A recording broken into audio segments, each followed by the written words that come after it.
Thank you for joining the U.S. Army Corps of Engineers Northwestern Division for today's Missouri River Basin Water Management Virtual Public Meeting. I am Eileen Williamson, and I will be moderating today's call.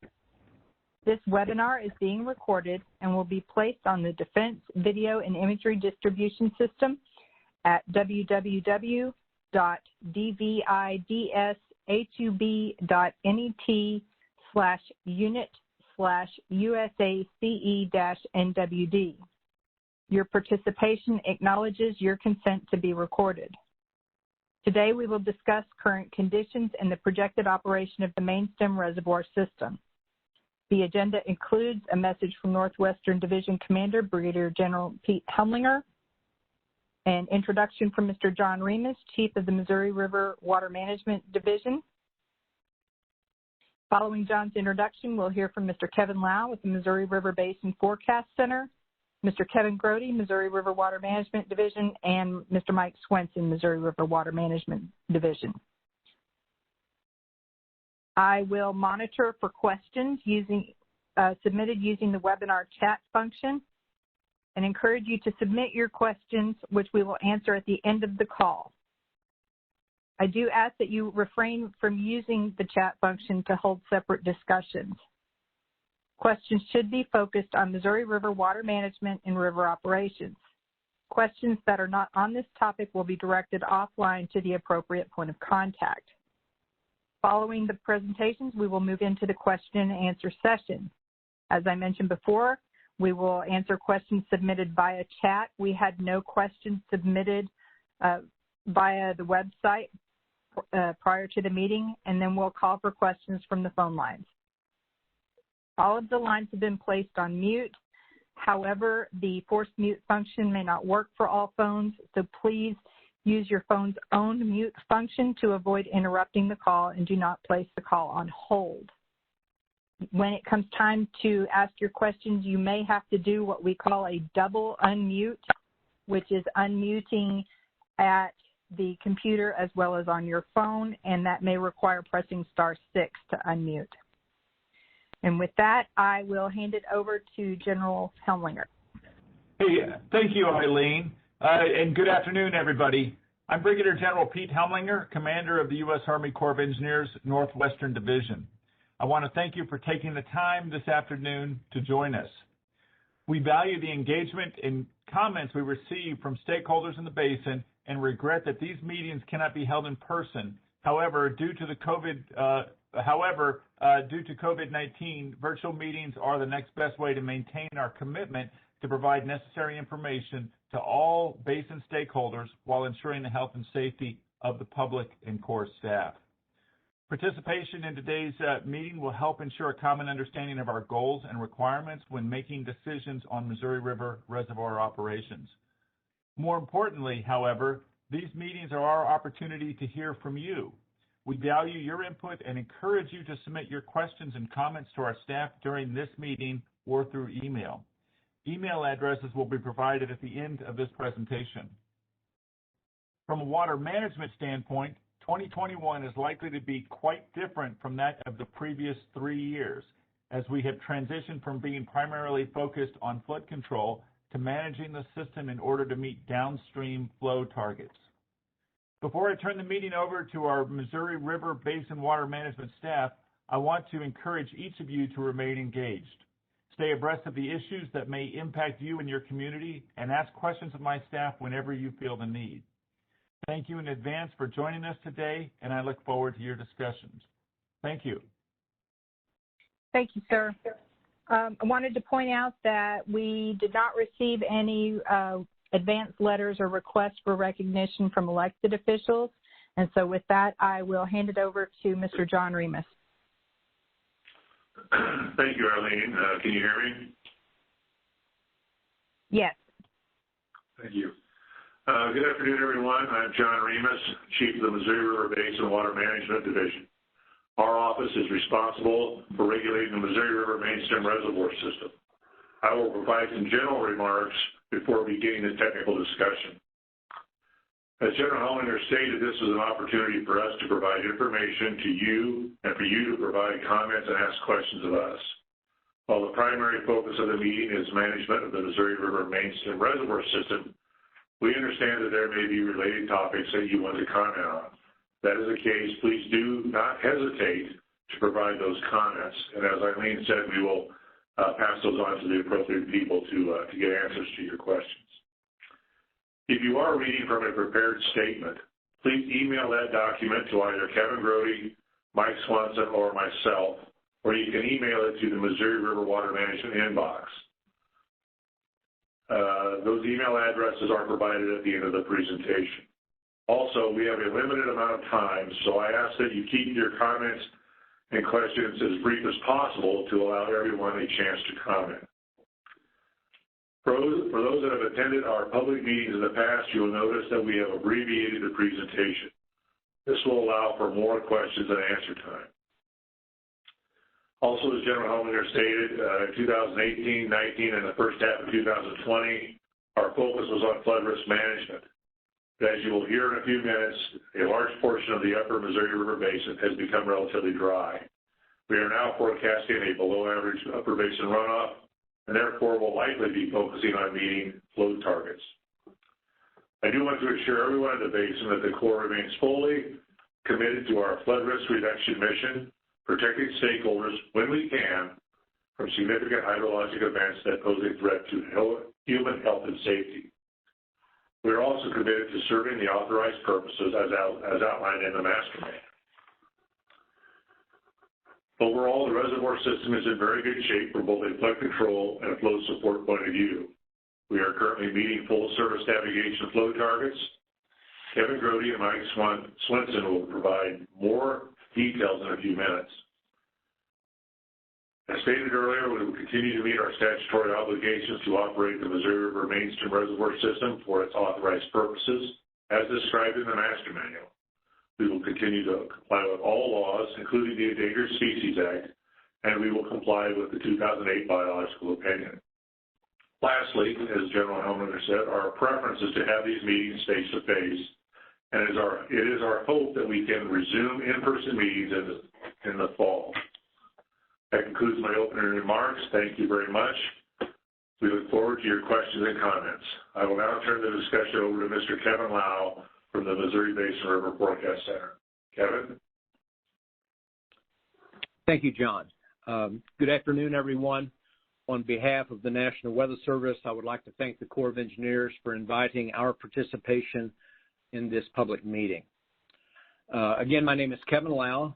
I am a river forecaster with the National Weather Service Missouri Basin River Forecast Center, located outside of Kansas City, Missouri. And I will provide a climate and flood potential outlook for the Missouri Basin. Next slide, please. First of all, I think it's instructive to see where we have been weather-wise since last fall. This slide shows temperature and precipitation anomalies since October 1st. On the left-hand side, we see that since October 1st, temperatures across the Missouri River Basin have been above normal in the north to near normal in the western and southern portions. Also on the right-hand side, we see that since October 1st, precipitation has been well below normal in the north and the west, with portions of the lower basin receiving above normal precipitation. With the next slide, we'll look at temperatures and precipitation over just the past 3 months. Again, we see that temperatures depicted on the left-hand side of this slide have been above normal over eastern Montana and the Dakotas, with normal to slightly below normal temperatures over the remainder of the Missouri River Basin. Again, this is over the past 3 months. Precipitation since the beginning of the year is shown on the right-hand graphic, and we see well below normal precipitation over Montana and the Dakotas, with above normal precipitation over the southern half of the basin. With the next slide, we will transition into looking into the future. Over the next 3 months, April, May, and June, warmer than normal temperatures are likely over the entire basin, as shown on the left-hand graphic. Regarding precipitation over the next 3 months, the right-hand graphic shows that odds favor below normal precipitation in the west, but equal chances over the remainder of the basin. That's the area shown in white. So for much of the Missouri Basin, what equal chances mean is that there is no strong signal to suggest either above normal, or below normal precipitation over the next 3 months. Again, that's the portion in white. With the next slide, we will look way ahead into late summer, and chances lean toward warmer than normal temperatures over the entire basin during the months of July, August, and September. The precipitation outlook for the same 3 months is shown on the right-hand graphic, and that suggests that the entire Missouri River Basin is likely to receive less than normal precipitation over the summer months. Moving now from climate outlooks to river flooding outlooks with the next slide, our latest 90-day river outlook run that covers the 3-month period of April, May, and June. Flood risk over most of the Missouri Basin is much reduced from normal due to the lack of plain snow, a near-average mountain snowpack, and the extreme soil dryness that exists over most of the basin. But while flood risk is much reduced over most of the basin, there still exists the likelihood of flooding in the lower third of the basin, as illustrated in the colored dot map that you see. Green dots indicate locations that have less than a 50% chance of flooding at that particular site over the next 3 months. And as you see, most of the basin is covered in green dots. Orange dots reflect the likelihood to see minor flooding over the next 90 days, and red dots indicate moderate level flooding likely over the next 90 days. Flood potential for April, May, and June is pretty much limited to the lower portion of the basin, including southeastern Nebraska, eastern Kansas, and across the state of Missouri. And this is not unusual. In fact, we've already experienced 3 or 4 rounds of flooding already since January in this area. Thunderstorm activity drives springtime flooding in the lower third of the basin, and we do expect to see episodic, minor to moderate flooding in the lower basin over the course of the next 3 months. This includes the Missouri River itself, which has already experienced minor flooding below Kansas City and is expected to see continued episodes of minor to even moderate level flooding as we move into the late spring. In summary then, with the last slide please, La Nina conditions are expected to fade into INSO neutral by summer, with a possible reoccurrence of La Nina conditions next fall. La Nina typically signals a greater likelihood of cool and wet in the northwest and dry and warm in the southern portion of the basin, but that's in the wintertime. INSO, whether it be La Nina or El Nino, that plays a very small role in helping us to forecast summertime weather within the basin. Over the next 6 months, the basin is expected to be warmer than normal. Over the next 6 months, nowhere in the basin do odds favor above normal precipitation, but there are areas where drier than normal conditions are expected to prevail. River flood potential is greatly reduced as compared to normal for most of the Missouri River Basin. However, as has already occurred this year, we do expect episodes of minor to moderate flooding to continue over eastern Kansas, southeastern Nebraska, and the state of Missouri over the next 3 months. Folks can access the 2021 NOAA National Spring Outlook at the blue website shown. And NOAA will also host the next Climate Summer and Outlook monthly webinar on 15 April. And folks can register at the bottom website shown. Thank you, and that concludes the National Weather Service Climate and Weather Briefing. Thanks, Kevin, and we'll move it to Kevin Grody. Can you hear me, Eileen? Yes. All right. So I am on slide 12.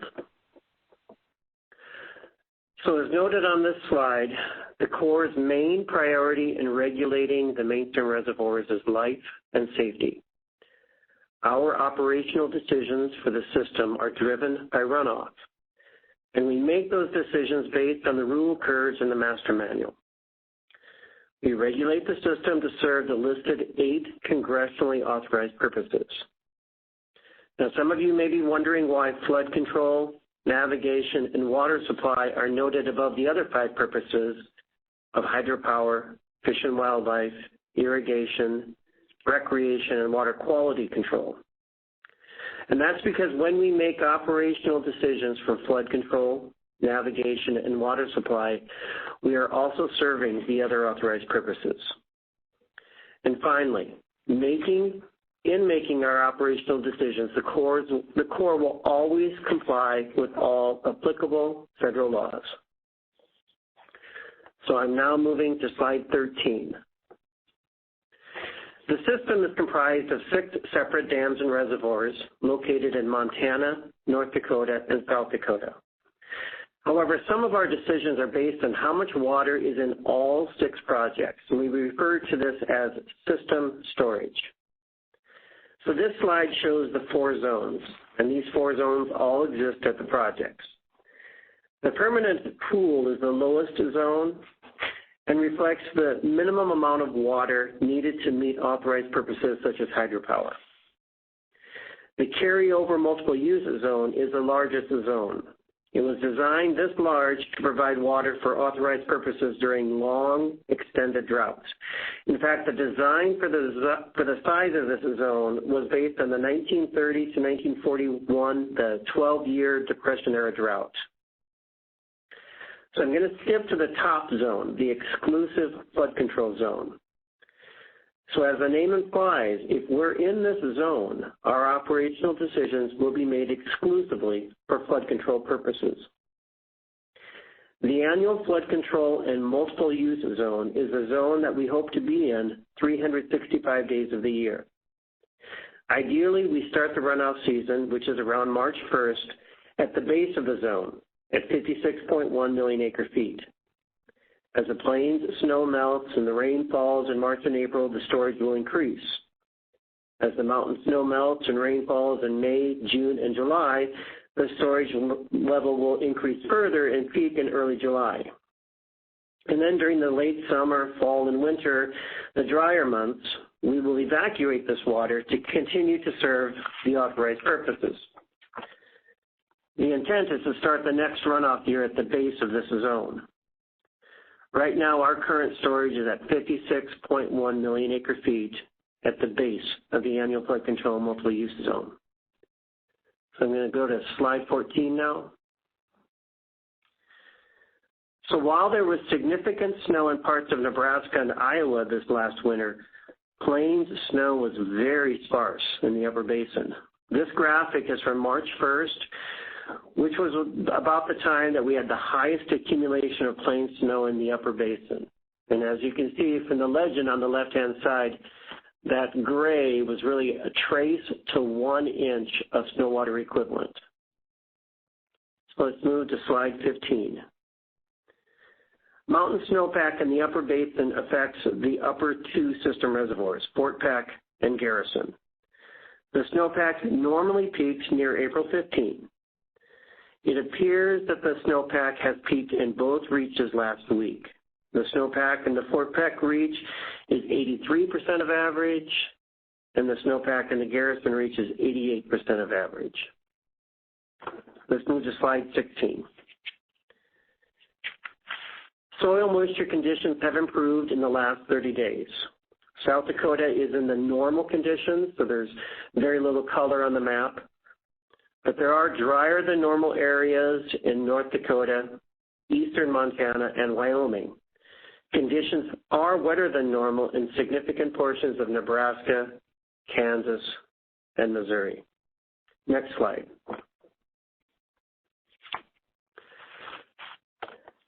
Our forecast for the 2021 Upper Basin runoff, which is the basin above Sioux City, Iowa, is 21.3 million acre feet, about 4.5 million acre feet below the long-term average. The upper basin runoff comes from 3 components: plains snowmelt, mountain snowmelt, and rainfall. During the months of March and April, we normally see about 25% of the annual runoff from plains snowmelt and rainfall runoff. During the months of May, June, and July, we normally see about 50% of the annual runoff from mountain snowmelt and rainfall runoff. we'd see about 75% of the annual runoff during that 5-month period from March through July. And during the other 7 months of the year, we see the other 25% of the runoff. So let's go to slide 18. This slide shows the annual upper basin runoff since 1898. I like to note the variability in runoff over the last 123 years. During that period, we have seen 4 long extended droughts, which are noted in the tan-colored bars. We've also seen some very high runoff years, 2018 and 2019 being the most current. You'll see 5 dashed lines on this graph, and Mike is going to talk more about these during his presentation, but briefly, the UD stands for upper decile, which means that 10% of the runoff years are above this line and 90% are below.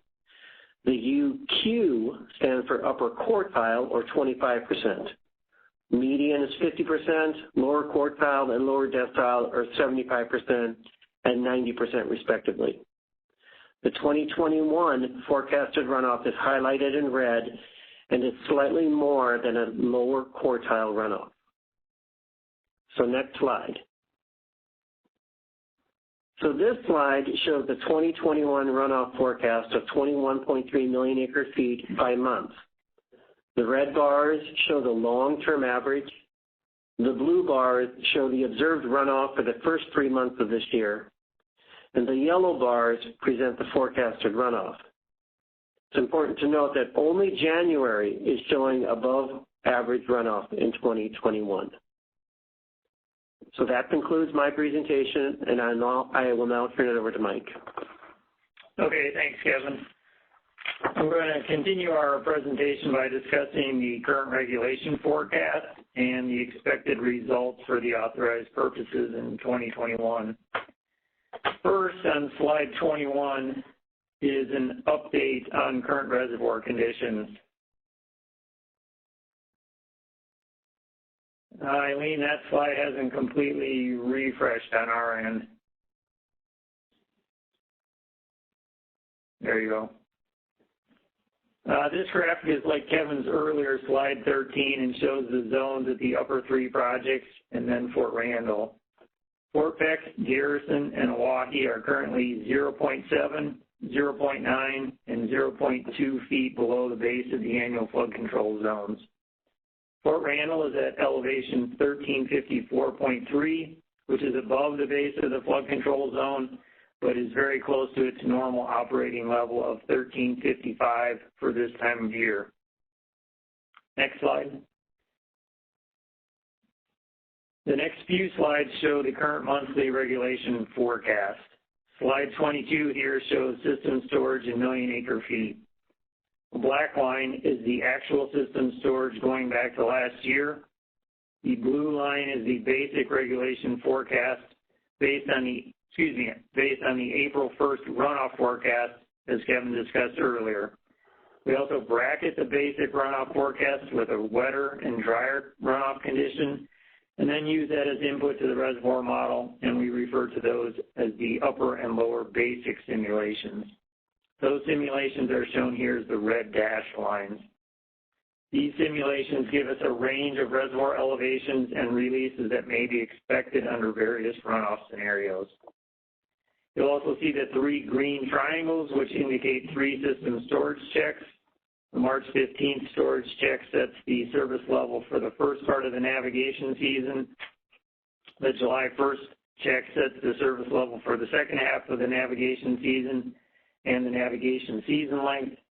And the September 1st storage check sets the winter release from Gavin's Point. If you follow the black line, you can see that we started last year at the base of the annual flood control zone. We captured water during high runoff periods, and then that water was evacuated by mid-December of this past year. We are currently at the base of the annual flood control zone, as Kevin shown. Under the basic forecast, system storage rises as we capture spring runoff and the melting mountain snow, peaks in the summer around 58.6 million acre feet. And again, that water is evacuated while providing for the authorized purposes. Under the basic forecast, the system storage would be 2.2 million acre feet under the base of the flood control zone in February of 2022. Next slide. The next three slides here are a similar style of chart for the upper three large reservoirs showing elevation rather than storage. Slide 23 shows Fort Peck. Following the blue line, and again, that's the basic forecast, it shows a peak elevation near 2237 after capture of runoff from the melting mountain snow. Peak releases are expected to average about 10,500 CFS this summer. The basic forecast shows the reservoir starting next year 3.2 feet below the base of the flood control zone. Slide 24 shows Garrison. The basic forecast shows the reservoir peaking near 1842. Peak releases are expected to average about 25,000 CFS this summer. If the basic forecast verifies, the reservoir starts next year 2.7 feet below the flood control zone. And finally, on the next slide is Oahe. Oahe is expected to peak near elevation 1608. Peak releases are expected to average about 33,000 CFS. The basic forecast shows the reservoir starting next year 2.7 feet below the base of the flood control zone. Next slide. Slide 26 shows the master manual rule curves and details the system storage checks that I mentioned earlier. As will be noted on upcoming slides, under the basic forecast, we are just beginning to show implementation of water conservation measures. However, if conditions follow a drier scenario like the lower basic forecast, we may have reductions in support to navigation after July 1st and lower winter releases from Gavin's Point. Next slide. So on these last two slides, I'll cover the individual project purposes. First on slide 27 is flood control. As seen on the earlier slide 22, all of the 2020 flood water was evacuated from last year by mid-December. Although the runoff forecast is lower than average this year, it's important to note that flooding can still occur due to upstream and downstream rainfall events. Our ability to reduce stages diminishes as you move further downstream due to increased travel times. This is particularly true downstream of Gavin's Point due to the long travel times and also due to the large unregulated area below the system of reservoirs. The next authorized purpose shown here is navigation. Based on the March 15th storage check, flow support is set at full service for the first part of the navigation season. On the April 1st studies, all scenarios show full-length navigation seasons. The next storage check is on July 1st. The current upper basic forecast shows a 10-day extension to flow support and above full service flows for flood storage evacuation. Under the basic forecast, there's a full service flow support after July 1st. The lower basic forecast shows a reduction in flow support of about 2,000 CFS below full service after the July 1st storage check. Depending on runoff and downstream flows, we may not meet targets in reaches without commercial navigation as a water conservation measure. I'm now on slide 28, and the next purpose is hydropower. The current forecast for annual generation is 9.5 billion kilowatt hours, which is right near the long-term average. The next project purposes are water supply, irrigation, and recreation. They all require access to water. The basic forecast shows near average elevations and releases in the near term. While releases are near average, we are aware of some access issues with respect to irrigation in the Fort Peck Reach. For water supply, the basic forecast shows Gavin's Point winter releases of 20,000 CFS for the upper basic forecast, 16,500 CFS for basic, and then 12,000 CFS under the lower basic forecast based on the September 1st storage check. The 16,500 CFS release is just a slight reduction from the 17,000 CFS release we had this past winter. And then Fish and Wildlife, steady rising reservoir levels at the upper three projects again, that's Fort Peck, Garrison, and Wahi, are preferred during the forage fish spawn. Depending on the timing and distribution of runoff this spring, it may be difficult to keep all three of those reservoirs rising. If runoff is insufficient to do that, the plan would favor Fort Peck and Oahe to the extent possible. For the piping plovers, we expect to have typical summer bird operations for basic and lower runoff. And then the last slide, slide 29, shows the Missouri River Basin weekly update, which is found on our website at the address shown on the top of the slide.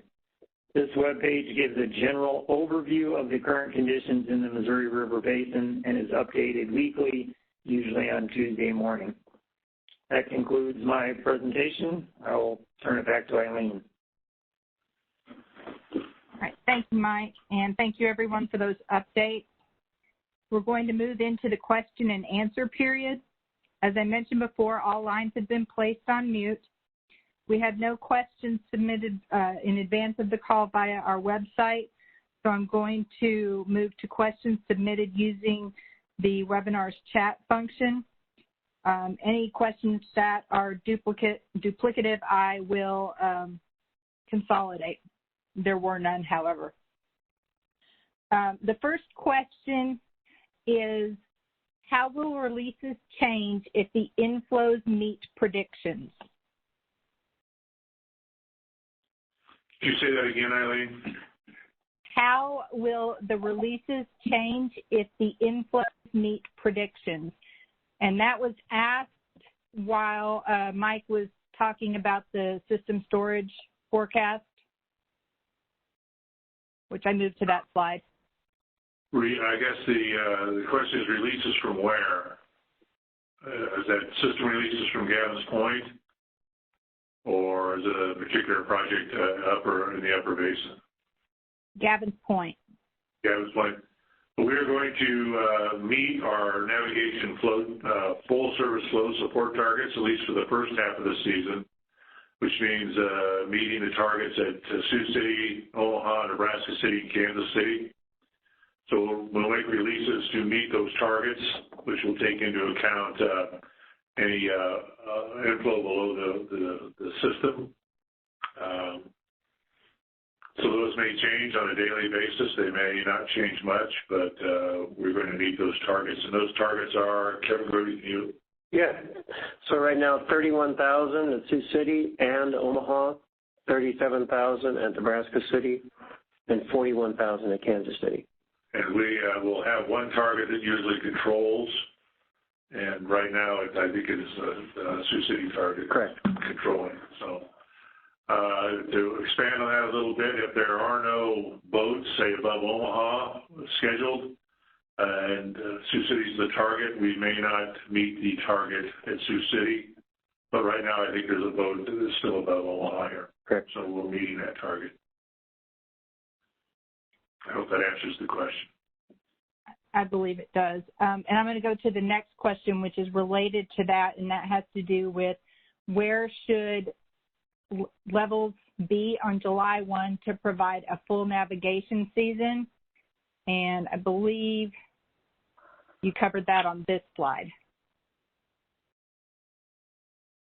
Yes. Mike, would you like that? Yeah. About that. So could you repeat that again, Eileen? So they're looking for full service on July 1st? Yeah. Okay, where should storage levels be on July 1st to provide a full navigation season? So in terms of, let me talk about the service level first. So that's the little call out box there. So if system storage is 57 or more on July 1st, that equates to a full service flow support for navigation. The next table down there shows the July 1st storage check for the season length. And so if we have 51.5 million acre feet or more on July 1st, that gives us a 8-month flow support season. Okay. Next question. I guess I can just add one more thing to that, I guess. So on the current lower basic forecast, you can see there and highlighted in yellow that the system storage on July 1st under lower basic is 54.9. So it's still quite a bit above that 51.5 in terms of the 8-month season. The next question asked, and it was when you were on these slides, was what is the reason for using feet versus million acre? The slide 22, that is just the total storage in the system, which doesn't have an elevation associated with it. That's a gross total storage. The other three are provided to let people know what the lake levels would do under those different scenarios. We could have storage in the display storage for each individual project, but that really doesn't mean a lot to the folks on the reservoir. They like to, I think it tells a better story if we give them lake elevations instead of storage. Okay. Next question. Go ahead. Slide 22, that is total storage, not just the storage in those three reservoirs. It includes the storage in Gavin's Point, Port Randall, and Big Bend as well. Okay. Will the flow release be affected by the planned construction and repairs on the lower Missouri River structures? Would you repeat that? Will the flow release, so I'm assuming Gavin's Point releases, be affected by the planned construction or repairs on the lower Missouri River structures?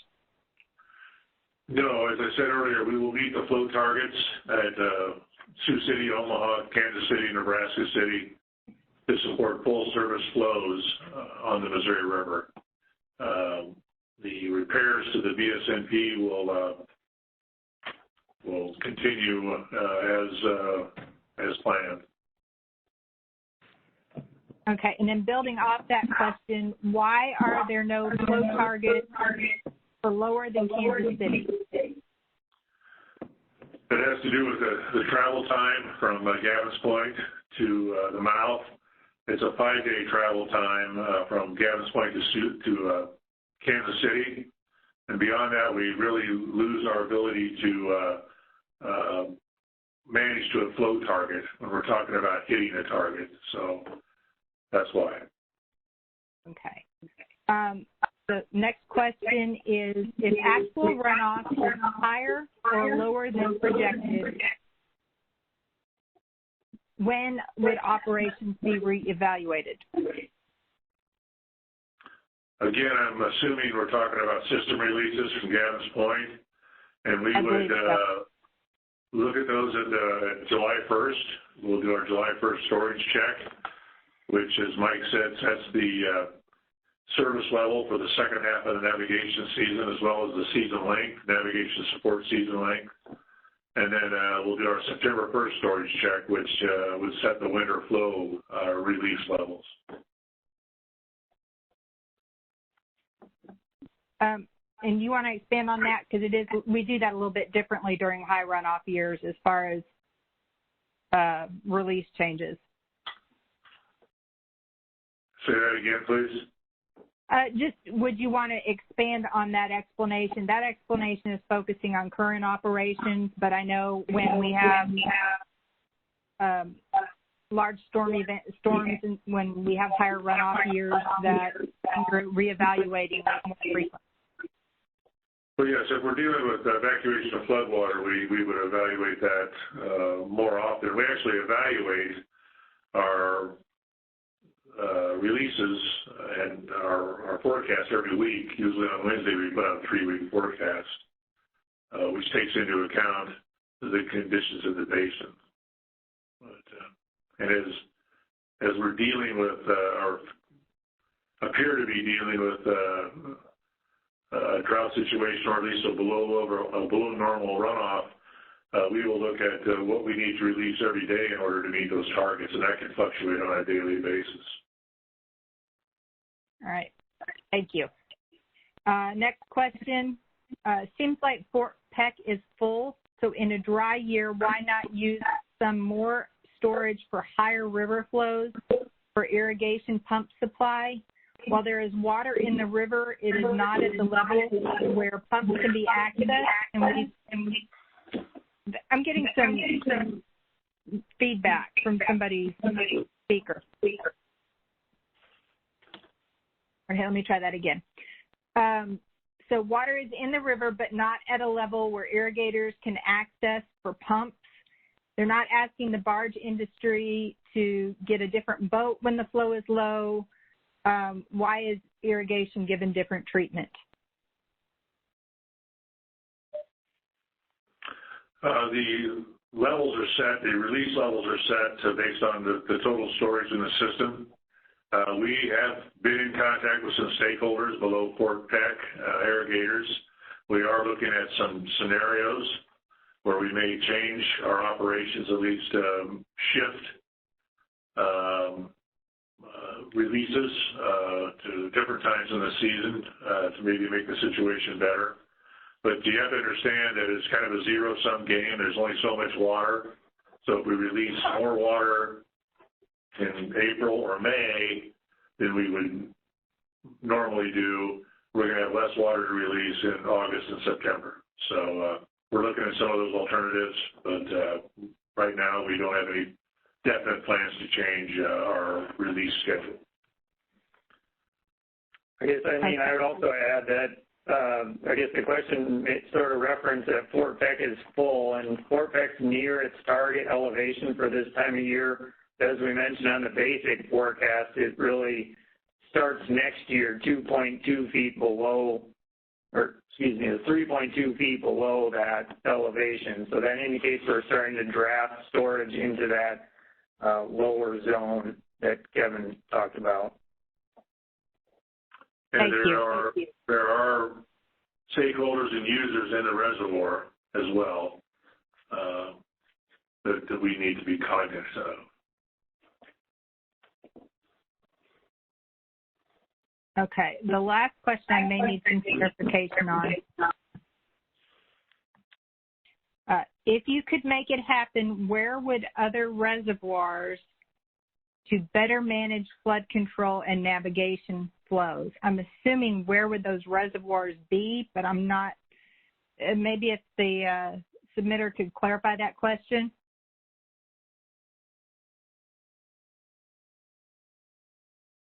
Yeah, where would they be built? So if you were to build another reservoir to better manage flood control and navigation, where would that be located?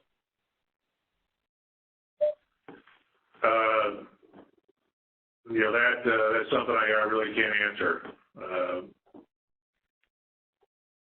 We still haven't answered that question. All right. Thanks, John. Okay, so that comprises all of the questions submitted via chat. I'm going to field any remaining questions from callers. Can you mute the line there? Okay. So to unmute your line and ask a question, you'll need to press *6. If you're using the webinar, you may also need to unmute it at the computer. I'm going to go in alphabetical order by state. I'm going to start with congressional, tribal, and local government officials. And then I'll move to individuals and then the media. So first, congressional, tribal, local government, state of Iowa.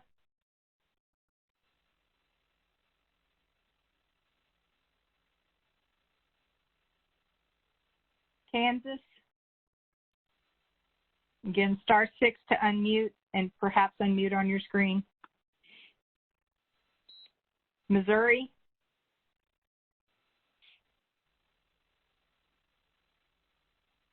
Montana.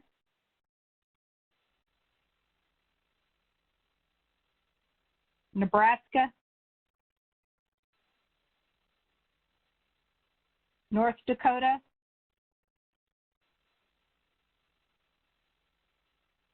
South Dakota. and Wyoming. Okay, we'll move to members of the public or the media.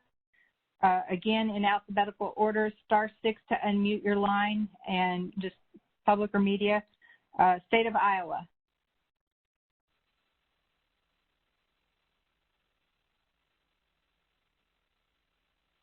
Kansas.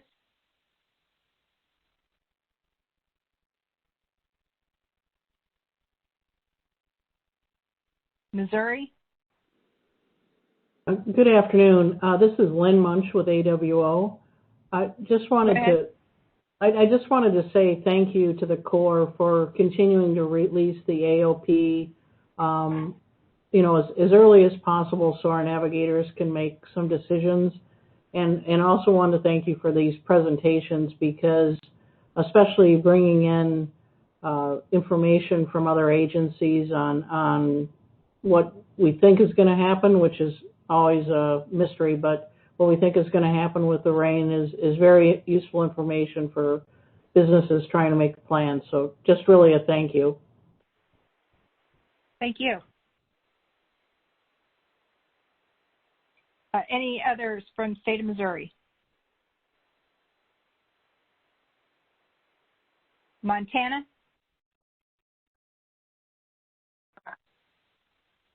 Yes, this is Nebraska? Mike Go ahead. Ames. Yes, this is Mike Ames with YDOC, Land and Livestock. I was able to talk to John a little bit this morning. I really appreciated that. Had a few more questions. We've always wondered about the gauge station at Wolf Point, Montana. We kind of, for some reason, think that station reports higher flows than what's actual. And I've asked and I've wondered about when the last time that gauge station was surveyed for accuracy. Hey, you should never let me push buttons. I'm on the phone. I know better. You need me there. To answer Mr. Ames' question, the USGS measures that station 4 or 5 times a year, so they verify that a number of times. So we will pass that along to them that you have some concerns, but I really think they do a pretty good job of verifying the data that comes out of that station. Yeah, I just did not know how often it was surveyed, and then it seems to not always be accurate with the information we get out of culverts and gauges. Same thing. It's the same thing as the USGS rated gauge. Okay. Could you, I could not get on the internet deal, so I had to call in. Could you report what you're anticipating, what your discharges are going to be out of Fort Peck for the irrigation season this year? Mike, do you want to answer that? Yeah, so the releases out of Fort Peck are currently 7,500 CFS. The current basic forecast shows us going up to 9,000 in May, which will probably more than likely, if we don't change anything, will be, part of the month at 7,500 and then part of the month at 10,500. And then we'll hold that 10,500 through August, or actually into September, before we ramp down towards the fall release of about 7,000. That's the current plan. Okay. And as I said earlier, Mr. Ames, we are evaluating some scenarios based on our conversation this morning. If we do make a change to that, all those numbers will probably change one way or the other. Yeah, I understand. And then I have John, one more can you question. guys mute your line?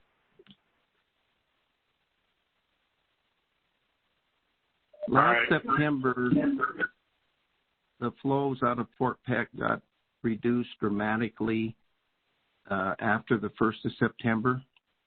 We were not able to irrigate at half of our pump sites because of the reduced flow. And then at our system in Williston, we ran out of water on September 10th. and we normally operate that system till October 1st. And I was just curious why the flows were reduced out of Fort Peck that early. We would have liked to have fall irrigated, but we could not. And it's the first time I've seen that happen. And so I was wondering the reasoning for that.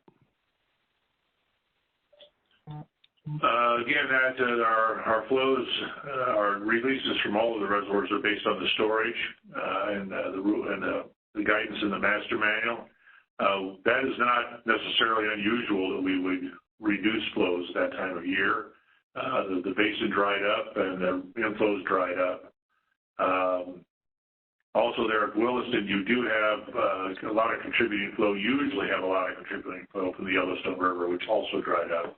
So it was kind of a combination of things. Okay.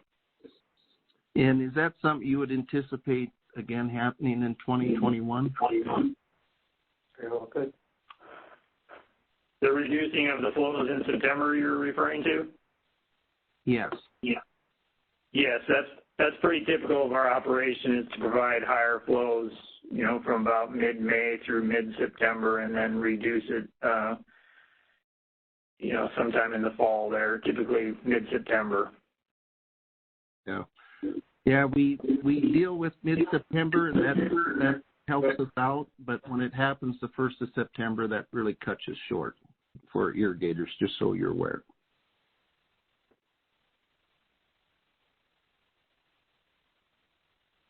Thank you.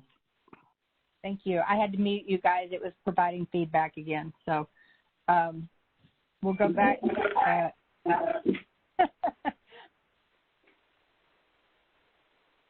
We're going to go back and if there are any additional questions from Montana.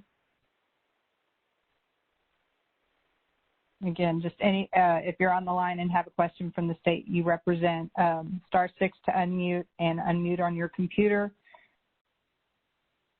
Nebraska.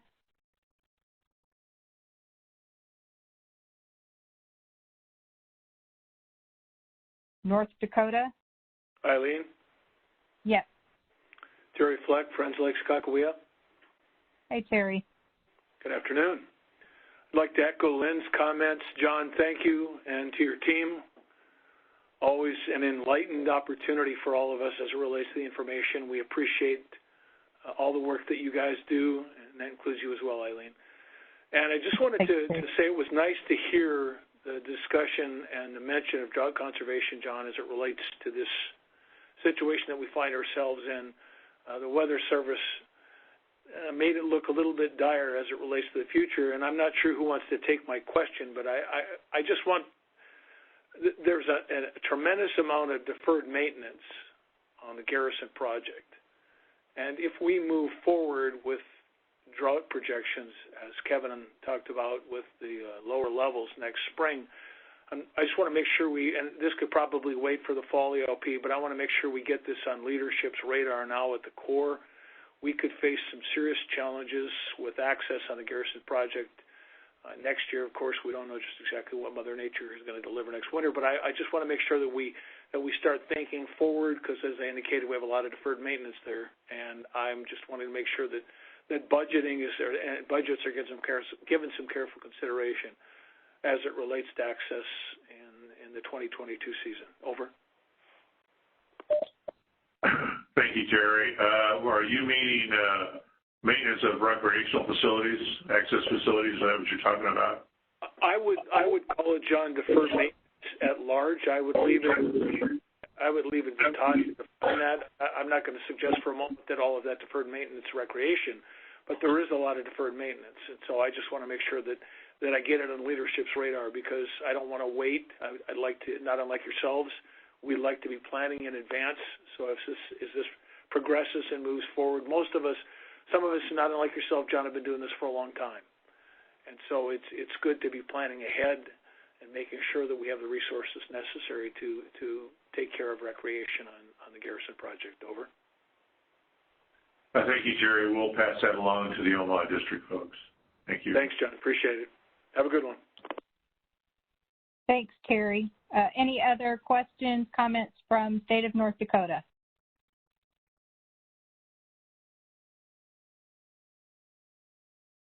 Again, *6 and on your computer to unmute. Moving on, state of South Dakota.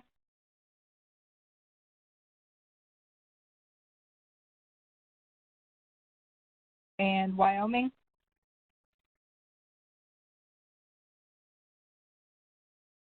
And any final questions before we adjourn? Yep, this is Dick Iverson from Montana. Do you have time for one more question? Absolutely, go ahead. We had a chance to visit this morning with Mike Ames and I did with John Remus and Mike Swenson. And we did send a all points bulletin out to about 80 or 90 irrigators that we have on a mailing list. And this is below Fort Peck Dam irrigators that access the river by private irrigation pumps, as well as the 2 Fort Peck tribes irrigation systems. And at that lower flow that we're experiencing right now, I realize, Mike, you mentioned you will bump it up to like 10.5 or 10,000 in May. If we're going to need that at the latest by May 1, because we just cannot get a lot of these pumps in the river. But we should have some better data. We asked them to return information to us by Saturday of this week. But we'll be reaching out to you hopefully on Monday and see if we can kind of come to some sort of a compromise to keep these farmers that can't irrigate from going broke if they can't get their pumps in.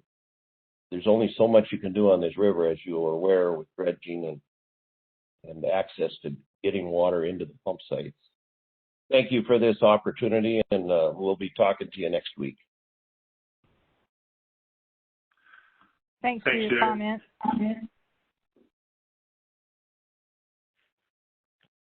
Any final questions again? John, any final comments? I just want to thank Kevin Lau for his support here, and thank everyone for tuning in and listening, and we will take your comments to heart here. With that, I'll turn it over to General Helminger if he has any closing comments.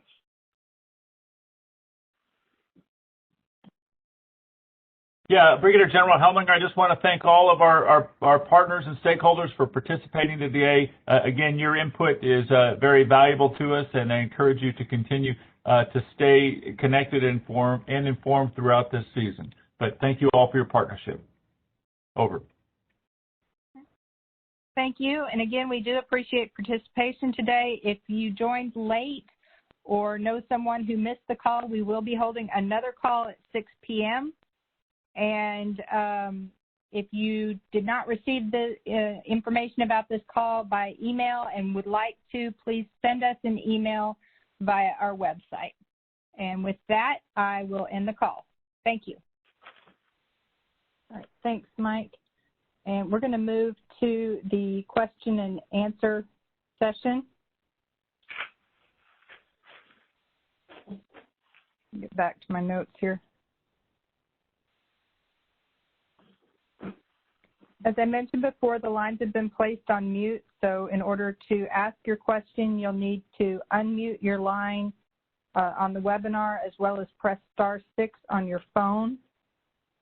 When you're done asking your question, if you'll please put your phone back on mute just to keep the call from being interrupted. Be sure to state your name and the organization you represent before asking your question. We do have only 38 callers, so I'm not going to prioritize other than go alphabetical order by state. So just feel free to ask your question when your state is called. I do have 2 questions that I forwarded to John Remus earlier today. I'll allow him to answer them first, and then I do have 2 that were submitted via chat.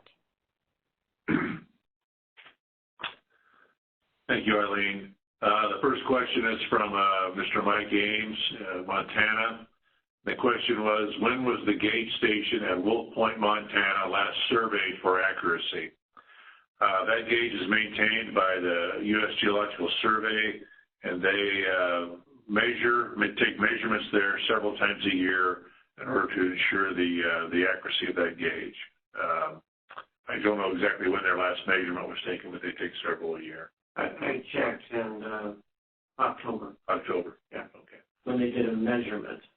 They will go out there between then and now to check the gauge on a regular basis, but that's when they can do the last open water measurement, is when they get ice. And then they'll be making their first one here probably. Usually, when I looked at it historically, they usually do 4-year, April, June, August, and October. So probably this month they'll go out there. The other question was also from Mike Ames, and the question was, what are the planned releases from Fort Peck Dam for the 2021 irrigation season? Mike, would you like to provide in those numbers? Sure. So our current plan for Fort Peck releases, we're currently on 7,500 CFS for release. We plan to hold that through April and into the first part of May, where we'll likely increase releases to 10,500 CFS, and then hold that 10,500 CFS into about mid-September, and then go down to about 7,000 CFS. And again, that's what we're showing on the basic condition right now. To follow on that, that's based on the April 1st runoff forecast. And we update that every month. More often if we feel it's needed, and that number can and will likely change one way or the other each month. Those are the 2 email questions. So Eileen, we can turn it back over to you. Okay, so the questions submitted through the chat are there any enhancements to the system included in the current federal administration proposed infrastructure bill? Yeah, I'm assuming they mean physical enhancements, and the answer to that is not that I'm aware. Yeah. We typically do not provide comment on proposed legislation and wait for projects to be delegated to us once funding is made available. Next question is, what does basic mean average, or does basic mean average, excuse me? So when you say upper basic, lower basic, does basic mean average? Okay, so basic does not mean average. Basic is the equivalent of most likely. So we take into account what are the current soil conditions, what is the mountain snowpack, which is below average, soil conditions, which is drier than normal, precipitation outlooks from the National Weather Service, and as Kevin Lau mentioned, nowhere in the basin are they projecting above average precipitation over the next 6 months. So that's where that 21.3 comes in. That is our most likely runoff. Just for simplicity's sake, we, years ago, started referring to that as the basic, because most likely, but wetter than normal is harder to say, I think, and so that is the equivalent of upper basic. So upper basic would be the most likely, but then we're going to take into a little bit wetter conditions. And the lower basic is most likely, but taking into account even drier than what we expect it to be. I hope that makes sense.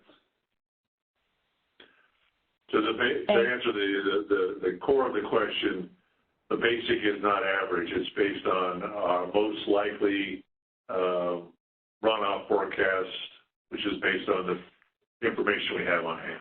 Exactly, which is 21.3, which is below average. Exactly. Well, we walk that around enough. And thank you for that math lesson. I'll be sure to have my child use that on the ACT. Yeah, well, the next one, the next is just a comment, and that is apparently our shining faces are missed, and they look forward to seeing us in the fall.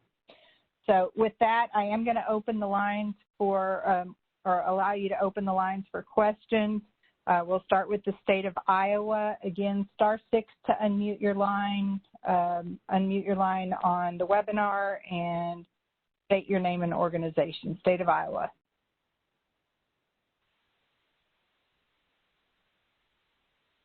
Okay, moving to Kansas.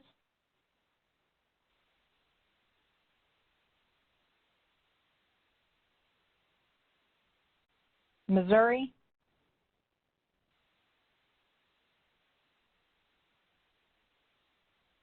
Montana. Hi there, can you hear me all right? Yes. This is Liv Holt with the Missouri River Conservation Districts Council. I just want to make sure that I'm understanding correctly. When you look at that graphic that shows what level and stage Fort Peck Dam is at, I read that to be that we're at the full level for multiple use.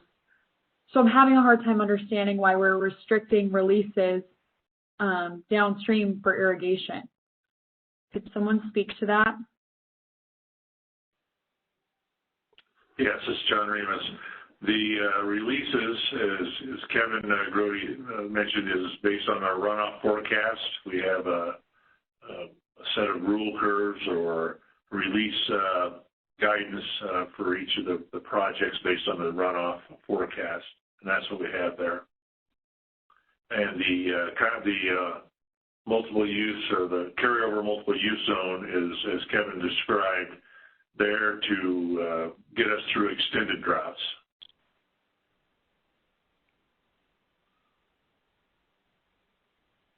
Just a comment. Can I just make a comment quickly? We're at the point in irrigation season now where if crops don't germinate, it doesn't matter if we have a drought. And the only way to do that is through irrigation. And that's really needed at the end of April, beginning of May. Yeah, we had some conversations earlier this morning with a couple of the stakeholders, irrigator stakeholders there. We are looking at some scenarios where we would possibly be able to provide irrigation, more water earlier in the season. Dick Iverson is kind of leading that. He's going to get back to us early next week with some parameters as to how much and when. And we're going to be looking at that. That's a possibility. I'm not going to say we are, and I'm not going to say we aren't going to do that, but we are going to look at that and see if we can shift some water. Thank you. Thank you. Any other questions from the state of Montana? Again, *6 and unmute on your computer. Okay, moving to state of Nebraska. Hello. Hello. Yes, this is Robert Anderson from Culbertson, Montana. I'm an irrigator, and I missed. Right now, you're at 7,500, if I believe. And when are they going to raise it to the 10.5? Our plan right now is for about mid-May. Mid-May. Okay. But we did hear your comment on the earlier call about needing it earlier, so we'll take a look at that. Okay, well, I appreciate that. Thank you. All right, thank you. We were state of Nebraska.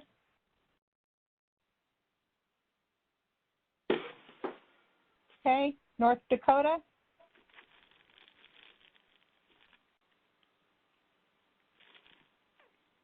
South Dakota.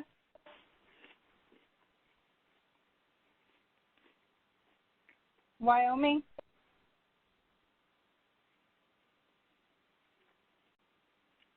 Any final questions from anyone? *6 and unmute on your computer. Eileen, I have one here in the chat. Oh, okay. It's from Jeff Simon, and the question is: the Corps recently contracted with the North Dakota Ag Weather Network to gather more information about Upper Basin runoff. Can you please describe the goals of the project? And I'm going to ask Kevin Grody to Sure. So I believe you're referring to the Upper Missouri Basin Monitoring Network for soil moisture and plain snowpack. And we are actually contracting with each of the 5 mesonettes, North Dakota being one of them, but Montana, South Dakota, Wyoming, and Nebraska. And this is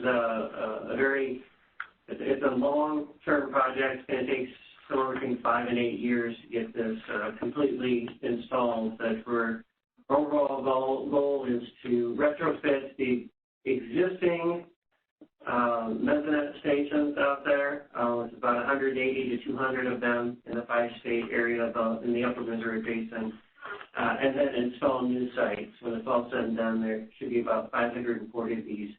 And they monitor soil moisture and plain snowpack, and that information will be shared with National Weather Service partners, and we'll also use that data in our runoff models.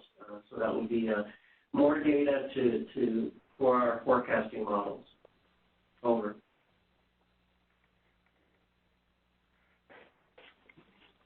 All right, thank you, Kevin.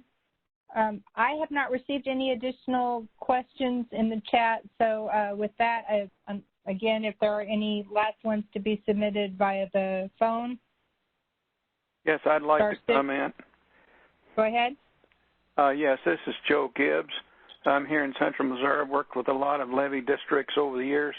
This is kind of an kind of an unrelated subject, but it deals with IROCs.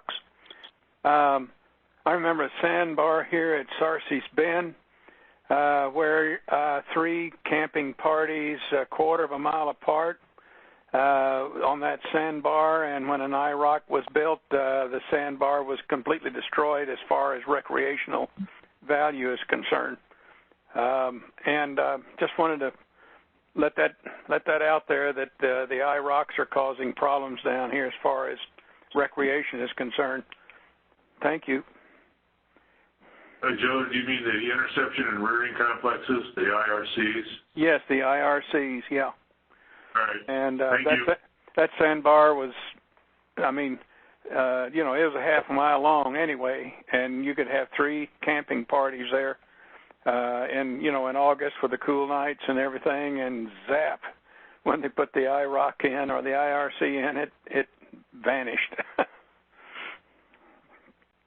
Thank you. Thank you, Joe.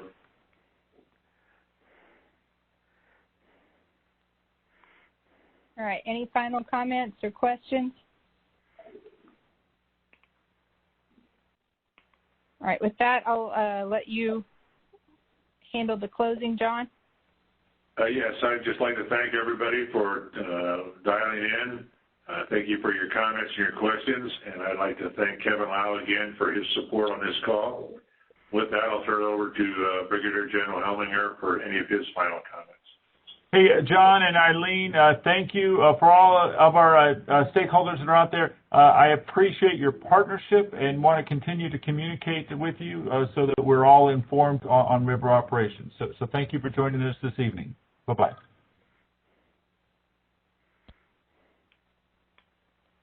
All right, thank you, sir. And with that, we will conclude the call. Thank you. That concludes today's call.